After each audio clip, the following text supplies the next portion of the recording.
Dövlət maraqlarının qorunması, ölkənin vətəndaşın mənafiyi naminə sivil davranışın bəlkə də böyük bir yükü kütləvi informasiya vasitələrinin üzərinə düşür. Yəni onlar adlarından da göründüyü kimi kütləvidir, hamıdan çox məlumatlıdır və günün nəbzini tuta bilirlər.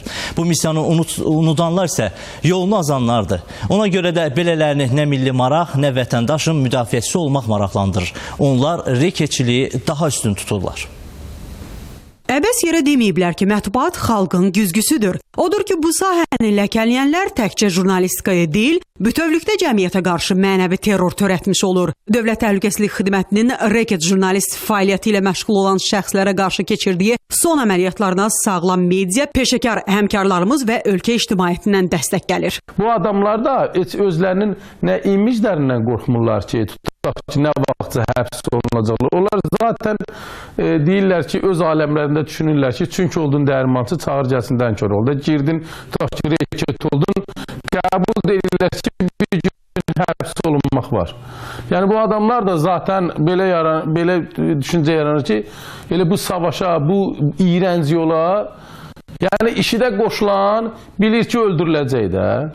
Bu reketlərin də məsələsi belədir. Bunlar özləri də yaxşı başa düşürlər ki, bir gün həbs olunacaqlar.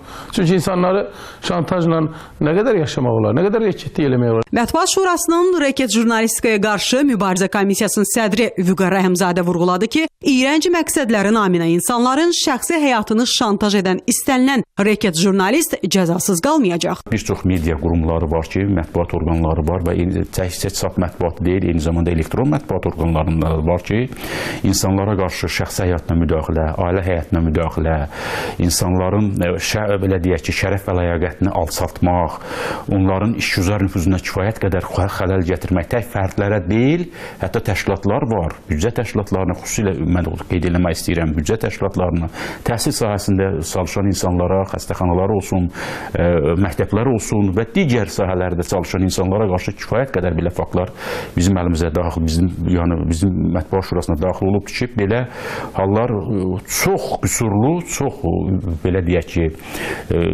ziyan verici və bütövlükdə Azərbaycan jurnalistikasını məhvə aparan, belə deyək ki, böyük ləkələyən bir hallardır. Peşə qaydalarını mütəmadi pozan, jurnalistikaya xələl gətirən, reketçiliklə məşğul olan jurnalistlərin dırnaqarası fəaliyyətlərinin kökünün birdəfəlik kəsilməsi mətbuatın inkişafına, nüfuzunun özünə qaytarılmasına, xalqın inamının bərpasına xidmət edir. Azərbaycan Yazıçılar Birliyinin katibi Mətbuat Şurasının idarə heyətinin üzvü Rəşad Məcid deyir ki, çirkin əməllərlə məşğul olan üzdən iraq yazarlar bu sahənin ciddi simalarına da mənəvi zərbə vururdu. Mənəvi tərəfdən də bizim ciddi media bunun əziyyətini çəkirdi.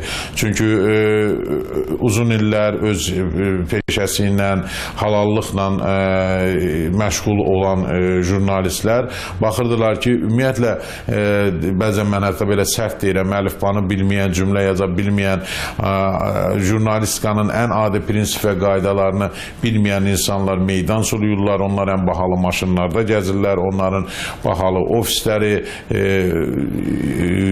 yaşayış tərzləri, buna görə bu mənəvi əlbəttə ziyan vururdu. Bu tərəfdən şübhəsiz hesab edirəm ki, bu xeyli dərəcədə bizim peşəkar jurnalistlərin də mənəvi cəhətdən bir dəstək olacaq. Mətbuat Şurasının sədri Əflatın Amaşov adlarını jurnalistikanın qara siyahısına yazdıran kütləvi informasiya vasitələrinin sayının 70-ə çatdığını açıqladı. Hazırda həmin siyahı ilə bağlı aidiyyəti qurumlarla birgə araşdırmalar davam edir. Məqsədimiz eyni zamanda odur ki, medianı təkrar edirəm ki, öz nüfuzunu bərpa edək. Çünki media hər bir xalqın ictimai siyasi həyatında mühüm rol oynayır və Azərbaycan xalqının da inkişafında Azərbaycan mətbuatının rolu əvəzsizdir. Elə bugün də ictimai fikrin formalaşmasında Azərbaycandan kənarda imicinin məhz müsbət yöndə tanındırmasında Azərbaycan mediasının çox böyük rolu var. Məhz bu sayaq